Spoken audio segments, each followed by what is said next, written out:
Good evening. Thank you for joining us, friends and relatives, for Yellowbird Traditional Storytelling. My name is Lynette Tubals, Duenya Kiapiwi, Scouts Away Woman. I'm coming to you from Lame Deer, Montana, and just want to thank everybody for joining us this evening and continuing to support Yellowbird Traditional Storytelling. We've been doing this now for a year, bringing you stories. As soon as the pandemic started, we decided that we really needed to, focus on those things that are important, and the history, knowledge, language, from our elders and from our traditional storytellers is so crucial. And so, we started the Yellowbird Traditional Storytelling. So we've been going for a year now. I just want to thank all of you for your continued support. We really appreciate it. And tonight we have so much going on right now. We're, with our traditional storytelling as well, some of our future guests and some things that we have, coming up in our future shows. And that's what we're busy working on. So tonight we decided that we're going to do a replay of Chief Oren Lyons and Faithkeeper of the Onondaga. So I'm just going to share a little bit about him. He was one of our guests, I believe, back in May of last year. But what he shared is so crucial and so important. I feel that we need to share it again. So tonight is a replay, but I hope that you stay with us and listen all the way through.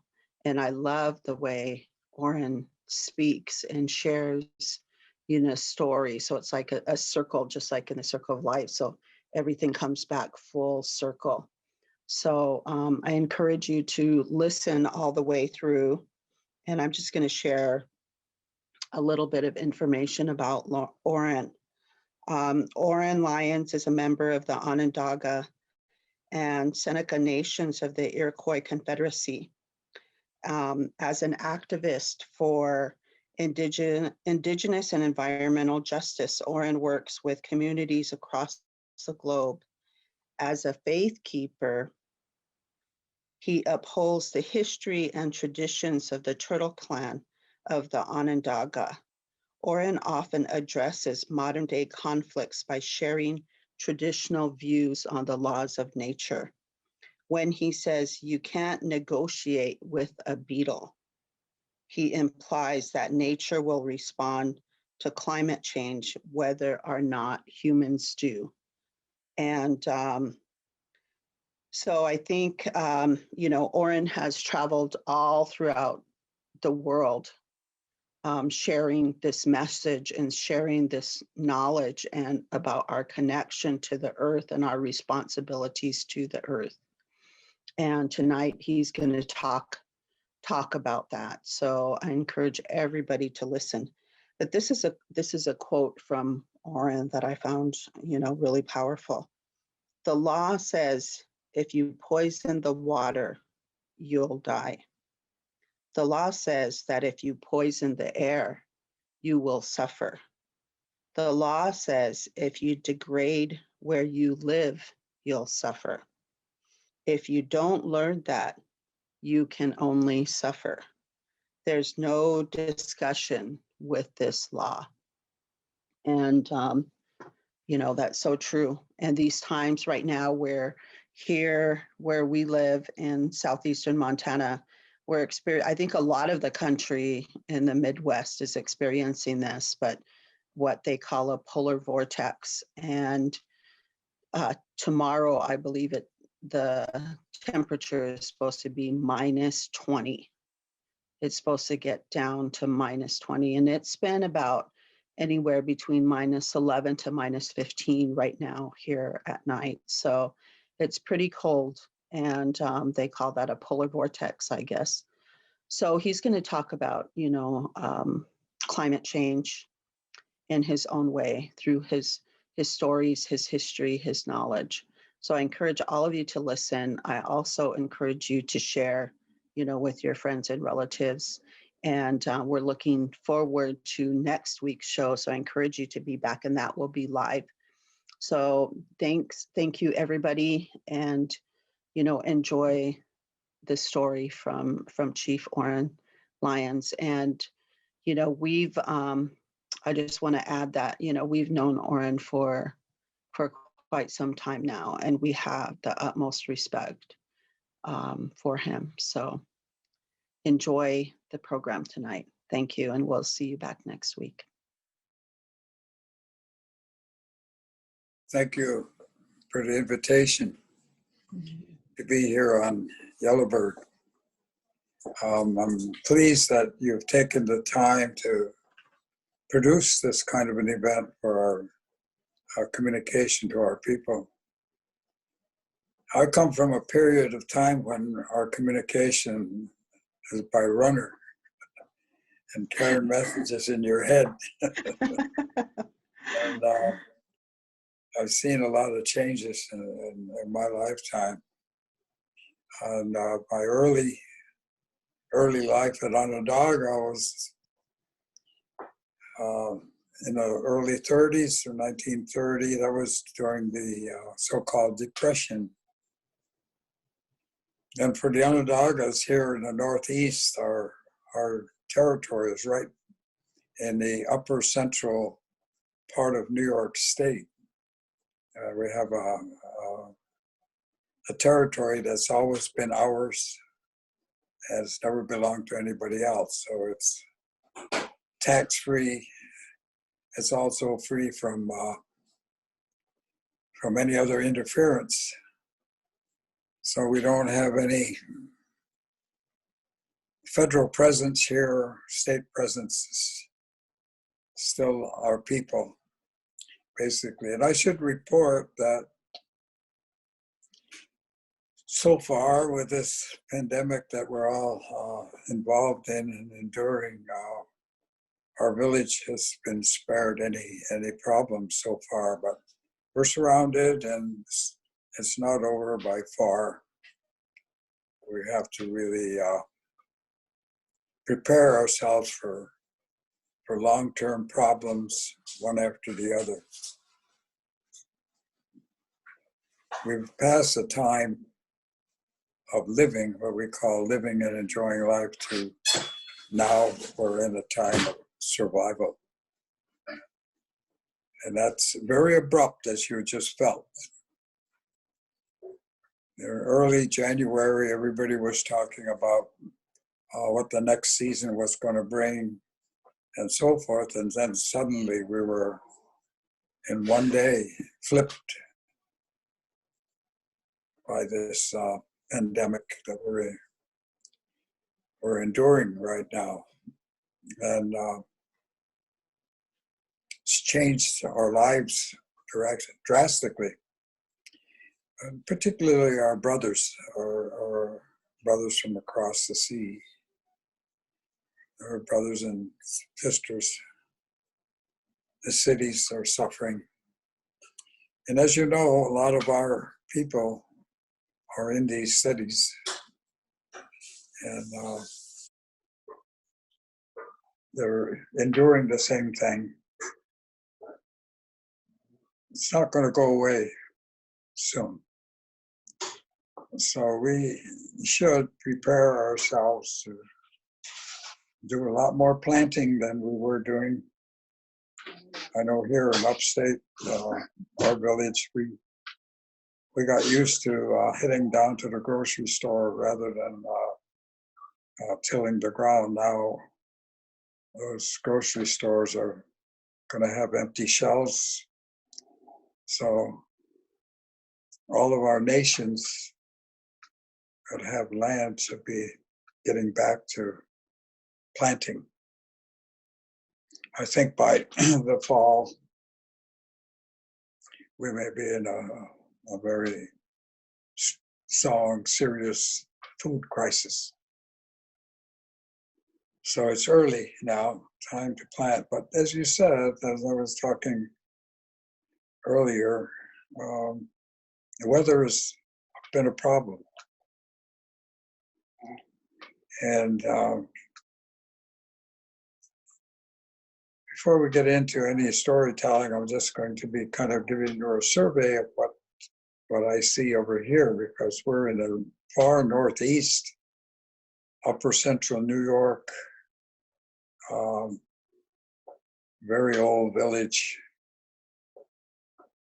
Hard to say, 3,000, 4,000, 5,000 years old.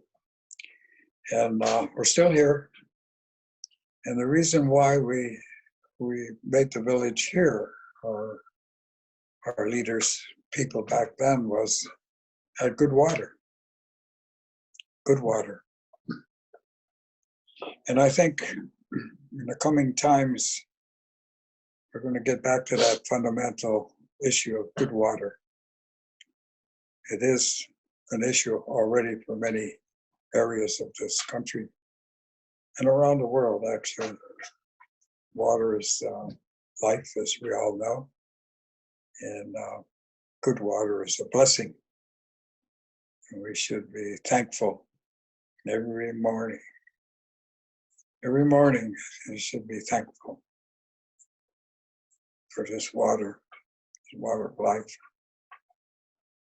So we have up here, upstate, Great Lakes.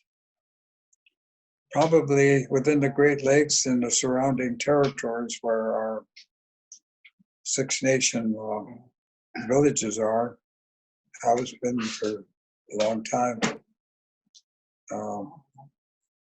There's a lot of water, good water.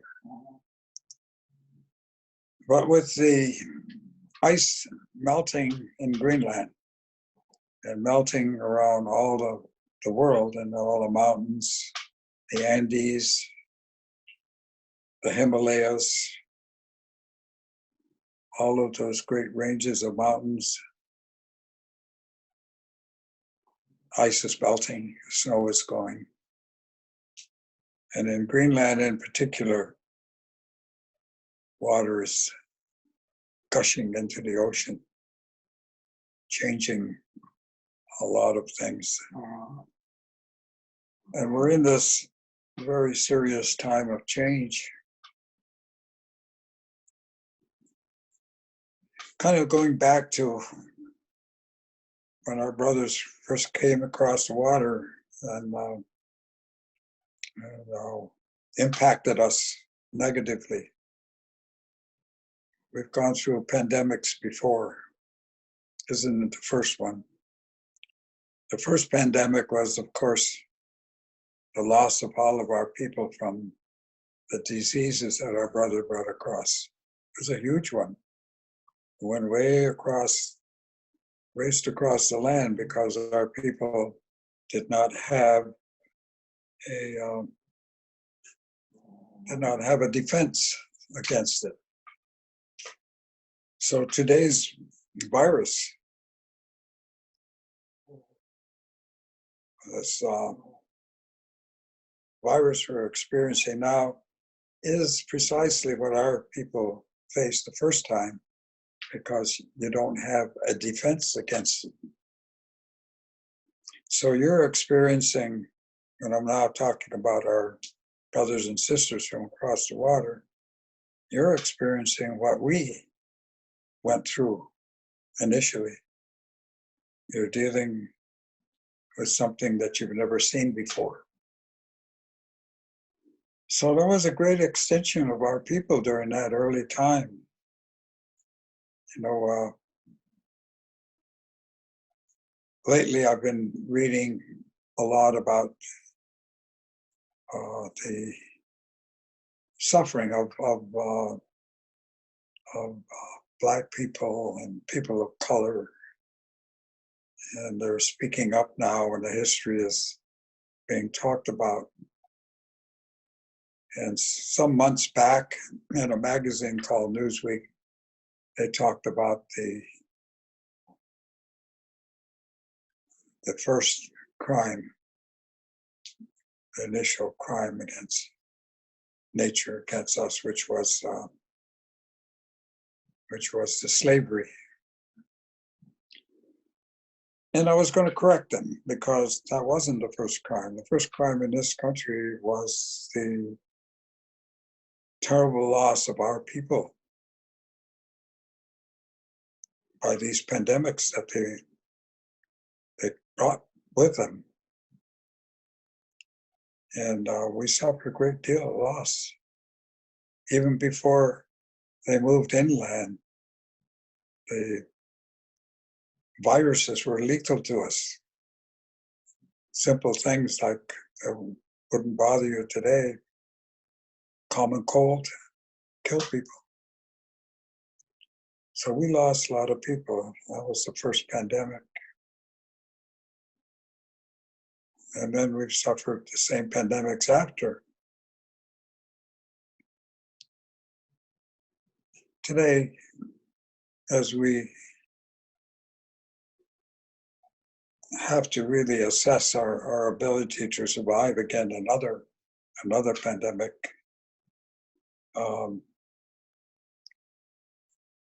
it reminds me of a lot of our history down through the ages.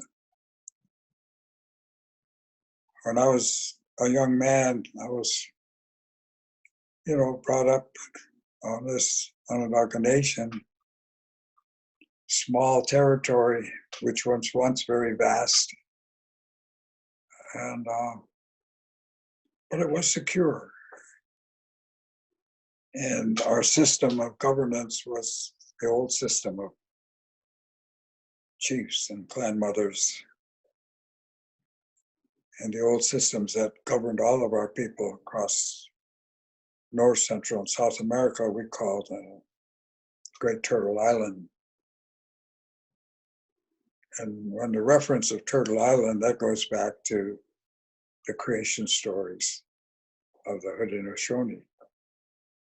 When the earth was covered with water, and when our first life coming from the other side of the stars down to the earth, but no earth, all water.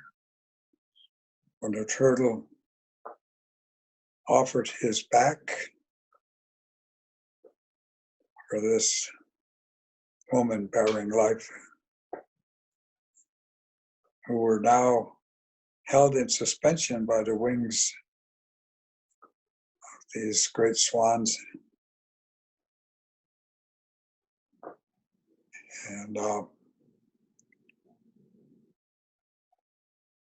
And so the earth, the turtle said, well, I'll offer my back. But it didn't have any earth on it. And so animals said, we have to find earth. And Beaver tried, and he couldn't make it. He died in his attempt, several. And finally this one good swimmer said, I'm going down. And he went on down. It was a muskrat. And the muskrat got all the way down. He did get some earth in his paws and his mouth, and he came back up. But he died just before he got to the surface, but he did get to the surface. And so they took that pad of land that he brought up from his mouth and from his paws, and they put it on the turtle's back, and that was the land that allowed this woman bearing twins in her womb to land, beginning the earth. So the creation story of Haudenosaunee begins way on the other side of the stars, and it's a long story there before she comes down. There's a whole long story about that. Even a lacrosse game. But we have a short time, so I won't get into all of that. But I just kind of laying a background of where we are for us. And that story, the development of where land came from, and then we have three major stories. And that was the first one, the one of creation. And then the second story is coming of the PeaceMaker. And that was the development of the Confederation that we now call the Haudenosaunee. And the French called us Iroquois. And the English called us Five Nations. And then in 1712 and onward,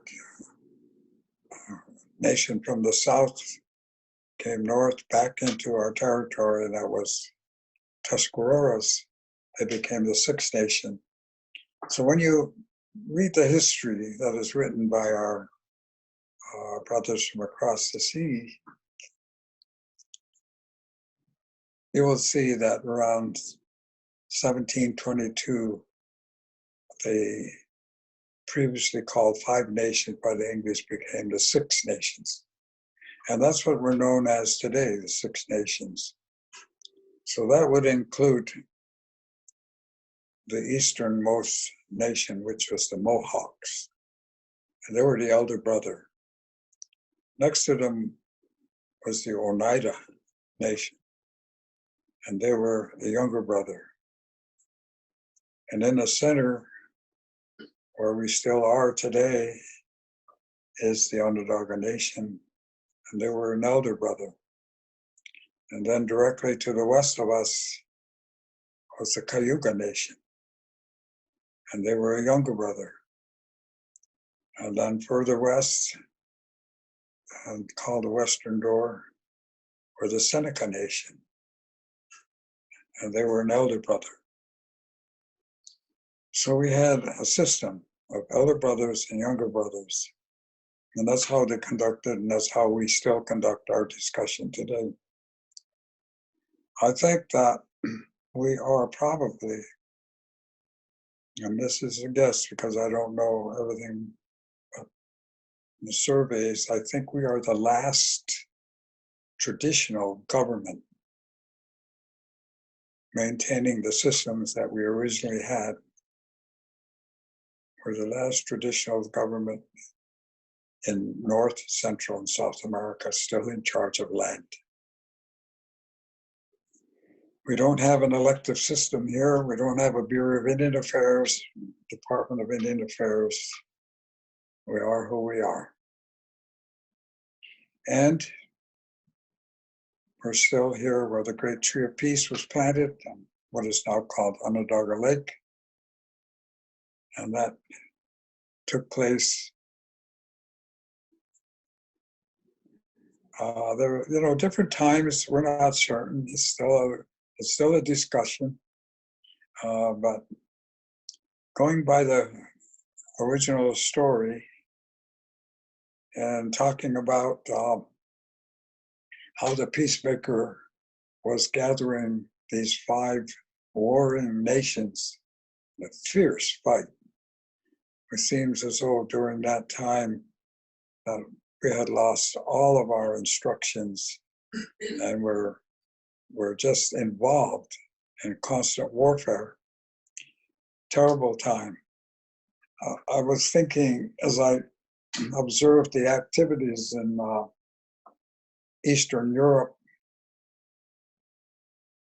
and I watched how those nations fought each other. I said, it must have been very much like that during that time in our history, when we had forgotten and put aside the original instructions of peace. And this was the time when the PeaceMaker came amongst us. Came from the northeast side of what you call now Lake Ontario. And he landed in the northeast side of Lake Ontario. It's where Mohawk Nation was. And they were the first encounter. It's a long story. And he convinced the leaders of his mission and moved west rather, to the United Nations, taking with him these leaders from the Mohawks. And they convinced the Oneidas that they put down their arms. They went to Onondaga, but the fierce leader there, ﷺahaːwi, this evil beyond description, lived in a swamp. And they said, around where he lived, even bones of people were there. And so they had to go around, and they went to the Cayuga Nation, and they convinced them of this mission. And then finally to the west was the Senecas. And they were difficult because they were having an internal battle among other battles. But they were convinced. And then it was at this time that how to convince them to join the Confederation, he predicted that tomorrow the sun would be covered. And the following day, the sun was covered. There was an eclipse. And that convinced the Senecas that this person was somebody they should listen to. And so they joined the Confederacy. And then he went back. And collectively, they approached, or tried to approach ﷺahaːwi, or the Onondagas, because the Onondagas were right in the central of this confederation he was building, peace. And it was a fearful time, and they couldn't pull him out. They weren't strong enough. He had powers as well. He could bring thunder and rain. He could do a lot of evil. Early on, in the first part of the story, when PeaceMaker landed in the northeast, and there were two Mohawk men that saw this canoe coming. It was a white canoe. And it was early morning, and they were watching this glint they saw out there, far, far out, this vast lake. And then they saw that this was a person, single person, paddling this white canoe. And so they were painted. They had been on a mission, death and destruction. And so they knocked their bows, their arrows. And they watched this canoe come into shore. And it was a very curious canoe made of white stone, and a very imposing figure. And he announced himself. They asked him, "Who are you?" "I have a mission." "What is the mission?" "Peace." And they say, not much of that around these days. And they were wondering whether they should just simply dispatch this person right there, but he is imposing. And he does have this presence. So while they're deciding whether they're going to dispatch him or not, he speaks, "Take me to your leader. I want to talk to them." "About what?" "Peace." So they decide, well, okay, maybe we'll give him another day. They said to him, "Over yonder there's a lodge over there. It's run by a woman by the name of Jigonsasa. She's from the Erie Nation. And she hosts men on a path that can stop at her or lodge and be fed and rest. Meanwhile, we'll take your message to the leaders and see whether they will invite you. So they left, and he went, and that's when he first met Tecumseh. And she lamented the situation. She said, I'm tired of this warfare. I feed these men. Sometimes they're enemies. They leave their weapons of war outside. They come into my lodge, they can rest, and I feed them. She says, but it's terrible. Sometimes enemies sleeping side by side here. But my lodge peace. So he tells her of his mission. And she says, wonderful mission. I want to help you. And so the story goes. So eventually they come back, and they are now held at bay by this powerful Onondaga or Onondaga. They have now with them 4 nations of leaders standing united by this idea of peace. But they can't penetrate, they can't bring him out. He's laughing in there, you could hear him laughing at them, bringing rain on them, winds on them. So the peacemaker says to his companion, which is another part of the story, his companion, Aiionwatha, who is Onondaga, and whose daughters had been killed by this evil sorcerer. And Aiionwatha had lamented and gone out into the forest to grieve. And during all that session of his loss, he himself was bringing himself back into life by remembering the instructions of peace. And so at that time, when the Mohawks were meeting with this peacemaker, they said, you know, there's an Onondaga that lives in the woods out there, and he speaks like the way you do. He talks about peace. And so there's a whole story about how the peacemaker and Aiionwatha are united in a common cause of bringing peace. So they were partners. And it was then, now coming back to Onondaga, that they sent for Tecumseh. She might help. So runners went, and she came.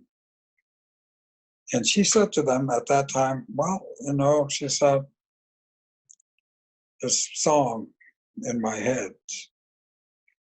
I keep hearing it. I keep singing it. I don't know where it's coming from, but it's a song about peace. And she said, maybe that will help. And so she taught them the song.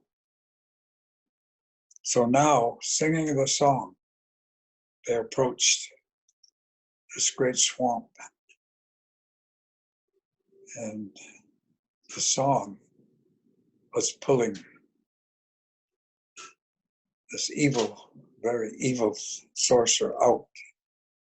The city's hair was full of snakes, withering snakes. It was evil, almost inhuman to look at, twisted, powerful. But they said as he was coming forth, snakes were dropping from his hair. And he was transforming as they saw him into more human features. But still, he stood his distance. And they bargained with him. he said, why should I? Why should I join you? I have great authority, great power, do what I want. And they said, if you join this mission, Onondaga will be a central fire. Everybody will come here. And your title, Tadadaho, will always be here at Onondaga. And you'll be a leader. You'll be a leader, but a leader in peace. And with that song and with the discussion, he came forward and he joined the Confederacy, the last nation to join. Onondaga became the central fire of the Haudenosaunee. And so it is today that we have had a succession of Tadadahos. And I've lived under 4 of them. I'm an old man now, but when I was a very young man, there was a Tadadaho.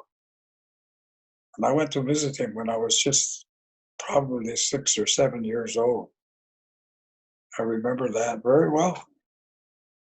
Because as I was coming down the road, heading back to my house, I stopped and I said, you know, maybe he can tell me about things I would like to know. So I went into his yard. I went up and I knocked on the door, and his wife, very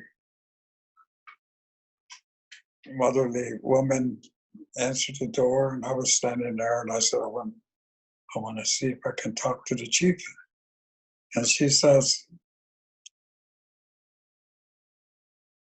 oh, well, I don't know. What do you want to talk to him about? She says, I said, well, I want to understand what he's doing more.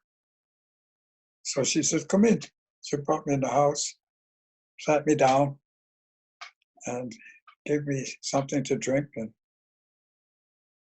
and cookies, warm cookies. And here comes Tadadaho,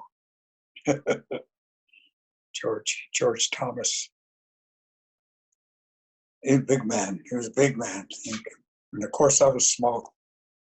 And he said, well, what can I do for you? I says, tell me about the nation. Well, they really didn't know what to do with me. So, you know, I had a little meal, and they said, he says, now you should get back to your home now, because it's going to get dark pretty soon, and your mother will probably wondering where you are, and we'll talk about it. It was a nice event. They were very, very nice to me. They were very friendly. And so I left. And he was a succession of the Tadadaho that came out of that swamp. And he was followed by, when he passed on, his son, Ellenson Thomas was asked to take that position by the Council of Chiefs, because it is the Council of Chiefs that decide who will be Tadadaho. And he accepted that. And he died very young and very fast. And so the next Tadadaho was asked to take his place. And I was there then. At that time, I had accepted to try to help the council.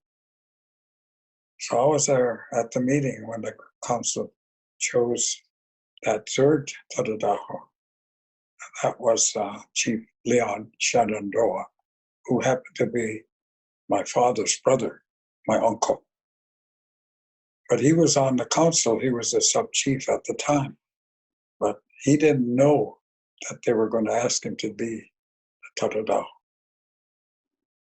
They decided, and he accepted. So he was the third Tatadaw.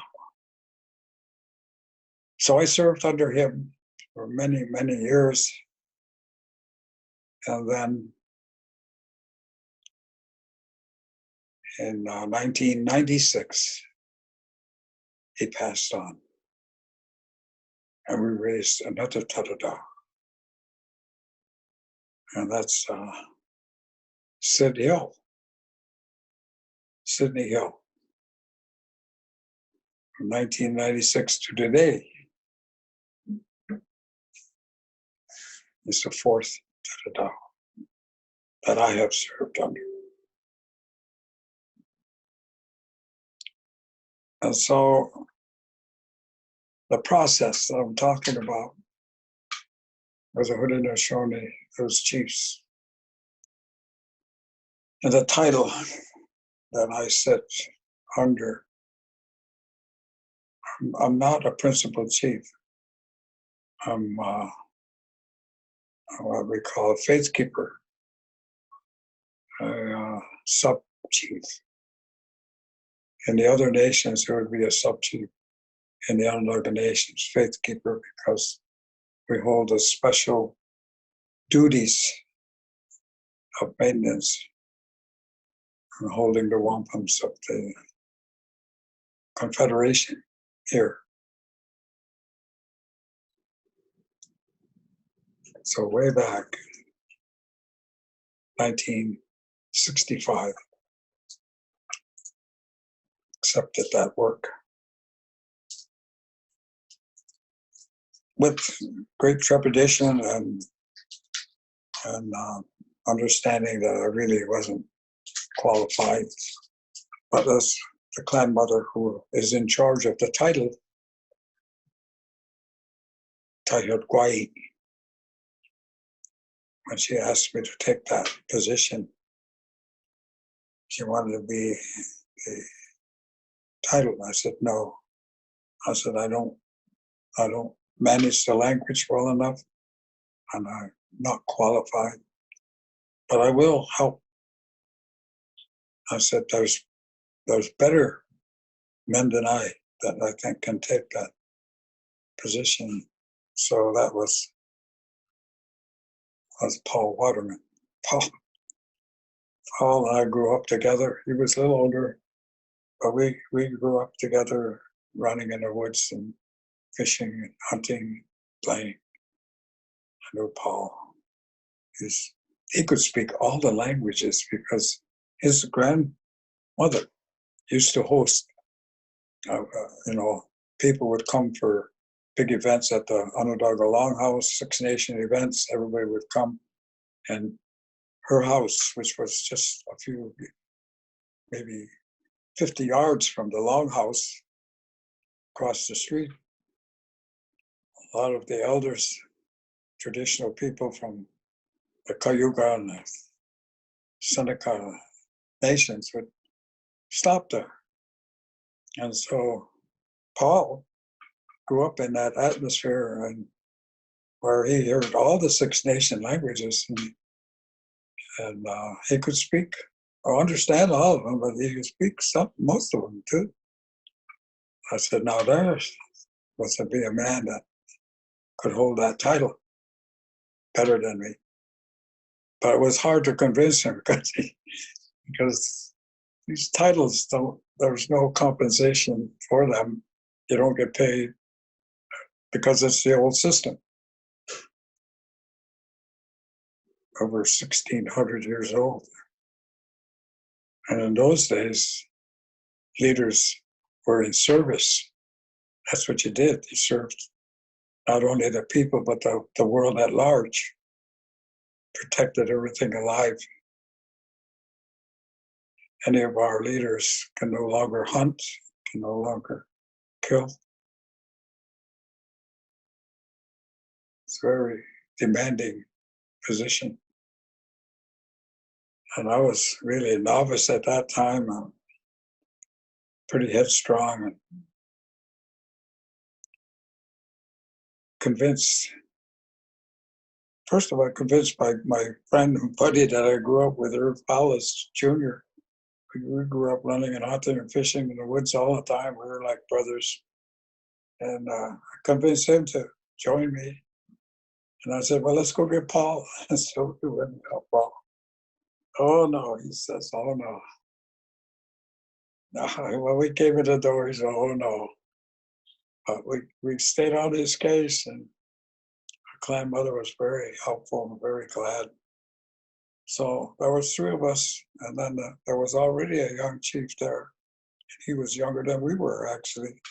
But he had just got in there. His name was Lazor, William Lazor, Billy. Again, my cousin.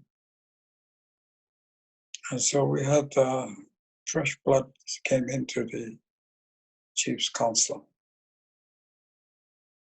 That was way back, 55, 66 years ago.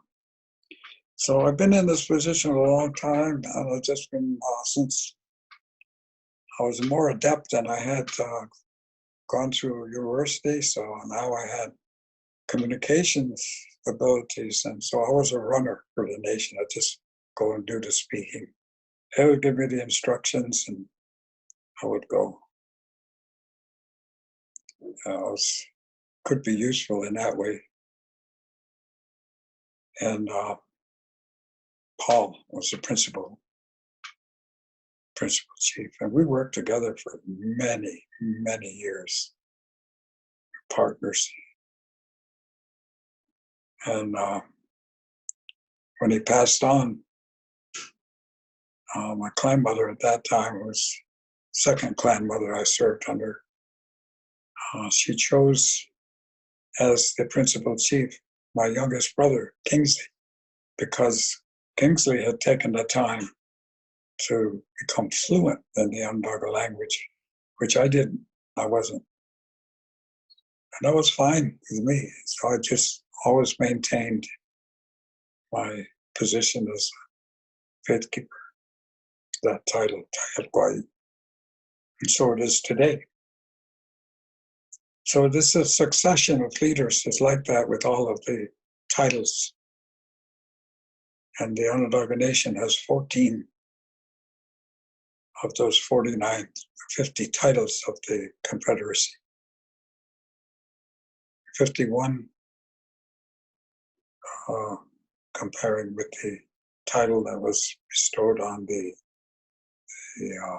Tuscarora Nation coming in 1712.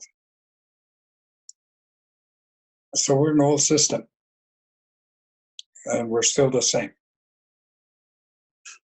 And I sat in a council yesterday, and I listened to the discussion, and the speakers all knew, for as far as I was concerned, all young people who were children when I weren't even born when I took that title. And there they were now, sitting council and speaking the language fluently. That's amazing.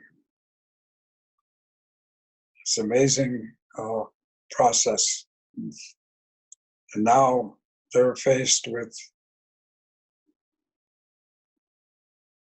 the responsibility of carrying on our nation in these times.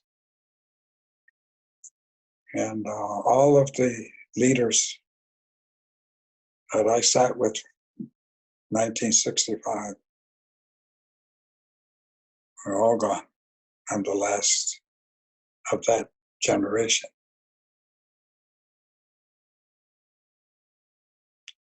I remember when I first started, I used to look at the old men sitting there, and I was wondering what they were thinking. Now I know what they were thinking. It's a succession of tradition. And so the Confederacy still stands. And Onondaga still remains to be central fire. Things are different. We're scattered. Have 17 territories evenly distributed between what is now called Canada and the US, all the way to Seneca's Cayugas down in Oklahoma. You know, history of taking them over there. Oneidas all the way to Wisconsin. And in Quebec and Ontario.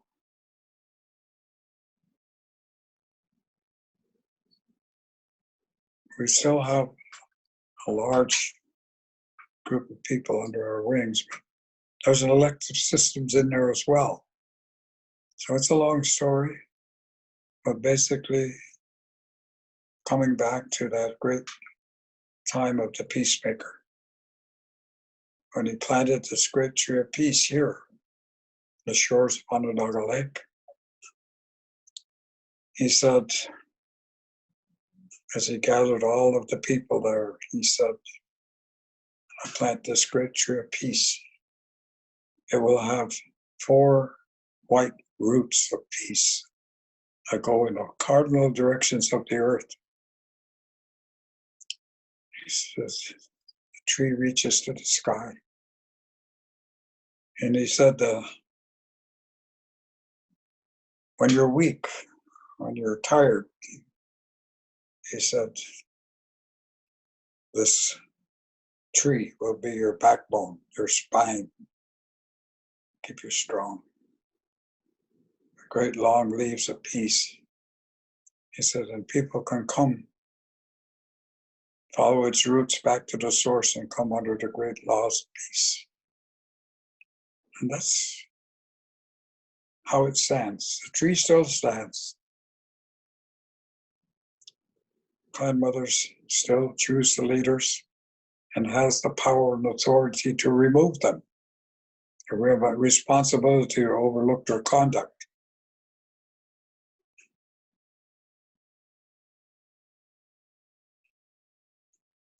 She has authority. So the power is distributed evenly between men and women. And the PeaceMaker said at the original time, he said, the earth is female. And therefore, the system that I'm promoting here will be following the women's side, matrilineal.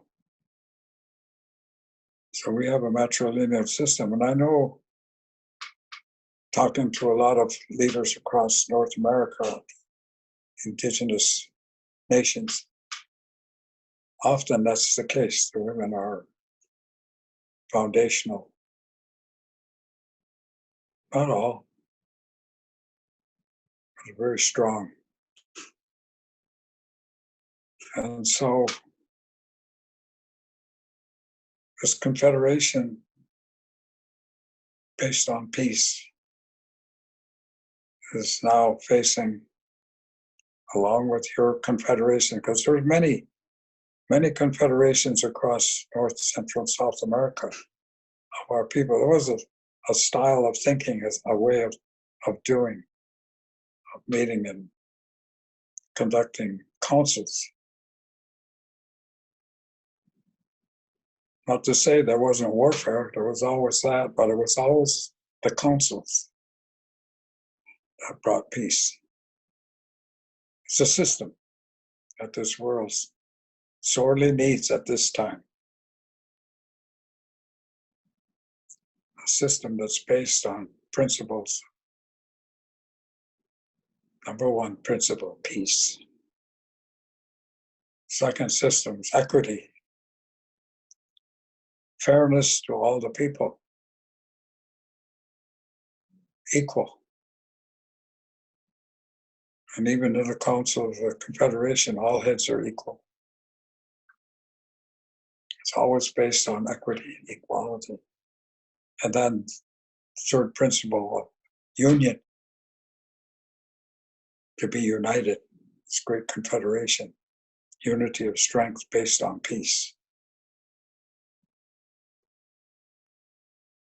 And when the PeaceMaker made this great confederation, he said to the leaders, in your hands I place this great wing feather to brush away anything crawling at its roots, gnawing at the tree.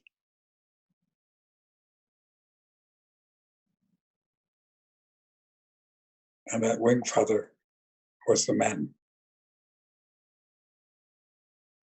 The men in defense of the tree, the system. And so I know from my travels that all of our nations have these great stories. And they have these great founding systems. They have creation stories, beautiful creation stories. I love those creation stories. I want to hear them all. And as I've heard my elders say, I said, that's a beautiful story, your creation story. It must be true. Now let me tell you mine. So there we are. They're responsible. The number one rule that I see across Indian country is still there, still stands. And that's the rule of respect. Respect for life, respect for yourself, respect for the earth, respect.